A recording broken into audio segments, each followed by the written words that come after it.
Good day. Welcome to First Take exclusively on YouTube. Let's get right to it. A new segment called Did You Peep This? Yeah. Let's do it around the sports world. Okay. We're going to take a look at trending moments around sports. So, Stephen A., did you peep this? Mark Cuban selling his majority stake of the Dallas Mavericks to the family of Miriam Adelson at an estimated value of $3.5 billion with a B, folks. Cuban has owned the Mavs since 2000 when he purchased a majority share in the franchise for $285 million. This comes the day after he announced he was leaving the hit show Shark Tank after 16th season next year. Interesting, Stephen A. What's the deal? No more Shark Tank, no more Mavs in that capacity. Who knows what Mark Cuban is planning on, because he's a brilliant, brilliant man. There's no doubt about it. And I love the fact that he's still staying on board to, oversee basketball operations for the Dallas Mavericks. I love the fact that Jason Kidd, one of the best coaches in basketball, is still going to be the head coach for the foreseeable future. They're going to be all right. Luka Doncic and Kyrie Irving, they definitely are in good hands in terms of what they bring to the table. These brothers are stars. When I say this about Mark Cuban, this is the only thing that I want to that I want to say that it's not that positive. They won the championship in 2011. They spent the next decade not being able to get out of the first round. And obviously, they've been, before Luka arrived via the draft, they've been devoid of stars, and I've always been fascinated by that. Dallas is a wonderful city. It's a wonderful metropolis. It's a great sports town, and it's no state income taxes in the state of Texas. I have always been flabbergasted as to why Mark Cuban, first with Rick Carlisle, and then obviously with those that followed, like a Jason Kidd, or even before that with Avery Johnson and others. I've always been, they got Dirk Nowitzki, drafted him, got Luka Doncic, but free agents, not being able to get free agents in Dallas, that's always perplexed me. I don't understand it. And so for me, he bought the team for $285 million. He's walking away with $3.5 billion. Obviously, that's a worthy business investment while still maintaining a control of basketball operations. He just doesn't have the majority stake in and a minority stake in the franchise. He just doesn't have a majority stake in the franchise. I think it's a great business deal. I don't think that Mark Cuban makes bad business deals. And if he's doing this, I'm happy for him, because I know it's something he wanted to do. Well, part of speaking of business, it might be that potentially opening a casino in Dallas. Did you see that? I did not see that. Yeah, looking into it. Wow. Partnering with Las Vegas Sands here, and potentially opening. They're saying it's a coveted locale. That's him thinking ahead of the curve. Mark Cuban, listen, he's... And also he could be at home more, and Shark Tank for 16 years for a reason. The man knows what he's doing. He knows what he's doing when it comes to the world of business. Me personally, I remember when he was butting heads with Trump before Trump became the president, and I actually fantasized about Mark Cuban running for president and going against somebody like Trump in a debate. That would have been some entertaining television. Absolutely. A casino would do well in Dallas, too. Yeah. All right, S.A., you peep this. So after being trounced by the Magic, the Wizards are 3-15 on the season. Kyle Kuzma's fed up. So here's the deal. After falling 130 points for the 8th time this season, Kuzma was asked by The Athletic how this game got out of hand. His answer, we can't guard a stop sign. Yeah, it's about right. The Washington Wizards are an embarrassment. Bradley Beal couldn't wait to get out of there. Porzingis couldn't be happier. And I'm just looking at them right now. They're the worst defensive team in basketball, giving up 124.8 points per game. Jordan Poole is there, averaging 17 a game.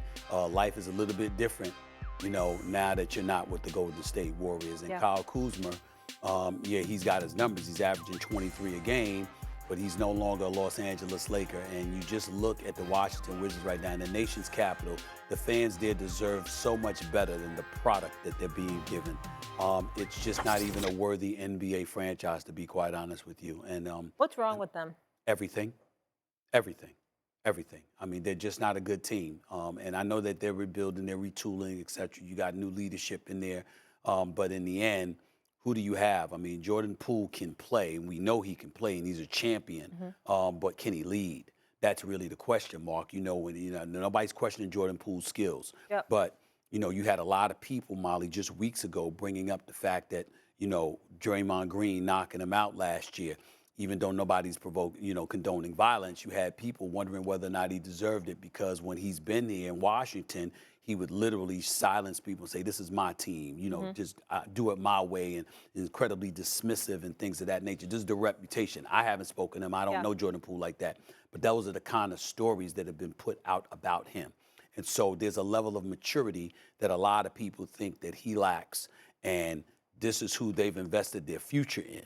And Kyle Kuzma can play, but he's not a quintessential leader. I'm not throwing any shade on him. He could play. I wish he was still with the Lakers.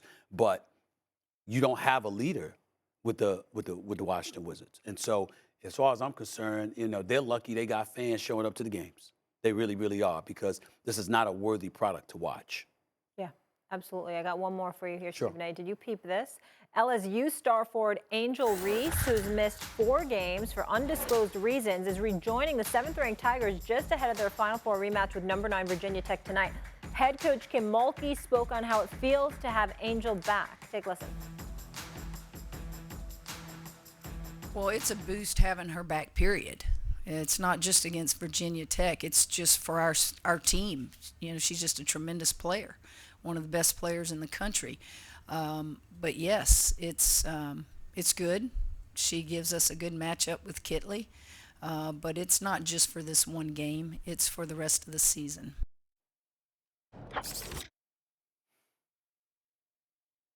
How big is this for LSU? It's very big. I mean, when they just lost one of their star forwards to, I think it was a torn Achilles or an ACL injury, I forgot which one it was, they obviously need some more horses. But here's the reality. It goes a bit deeper than that. When you think about Angel Reese is an All-American. Angel Reese is a champion. But it's also a lesson to be learned that she inadvertently provided to so many youngsters out there, because she talked a lot and she stuck out her chest, figuratively speaking, a lot in terms of, just bloviating about who she is and throwing it in Caitlin Clark's face and others. That kind of stuff comes back to haunt you from time to time, because the attention that she received, NIL money, which was at $1.7 million, according to my research, that she received in the offseason, combined with all the accolades, all the celebrations that she received as champions deserve, it appeared to be too much for her to handle. Mm-hmm. And so, when we talk about young kids, we're not talking about what they deserve, because when you're young, if you can represent our country in the military, you should be able to be out here in a free market society making as much money as you can possibly can and maximizing off of your name, image, and likeness, as she did. The flip side to it, however, is that attention that comes with it, everybody can't stomach, everybody can't handle. And I think that along the way, she found that out.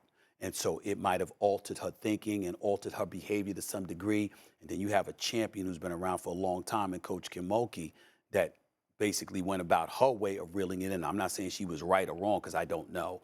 But what I would say is that it's a lesson to be learned, and what Angel Reese has been going through, whatever that may be, over the last few months. I'm just glad that she's back. Yeah. And I hope that she recognizes that, the moments are great, the championships are great, but you have a life to live. And you have to be as protective of that as you are of anything. Because in the end, if there's people invading your space and suffocating you, and you're not able to learn from it, you're going to succumb to all of that pressure in a very bad way sometimes. And you're not going to be able to handle things the right way, and it can come back to bite you. But just from a basketball perspective, can't wait to see her back on the court. She'll Absolutely. be rested, ready to go, chomping at the bit. Well, when she's on the LSU squad, they got an opportunity to repeat as national championships, and I'd love to see them against Caitlin Clark in the national championship game again. I'd love to see a rematch. Mm-hmm. Before we go, I want to give a shout out to USC's Juju Watkins. So listen to this. Last night, she passed Lisa Leslie for the most all-time 30-point games in SC women's hoops history. She's putting up incredible numbers this season, joining elite company of LeBron James. All right. USC. Thanks so much for watching. It's a great university. Yeah. Thanks for watching us. Be sure to check out First Take Monday through Friday, 10 a.m. on ESPN. And be sure to check out more exclusive First Take debates right here on YouTube. Have a great day, y'all.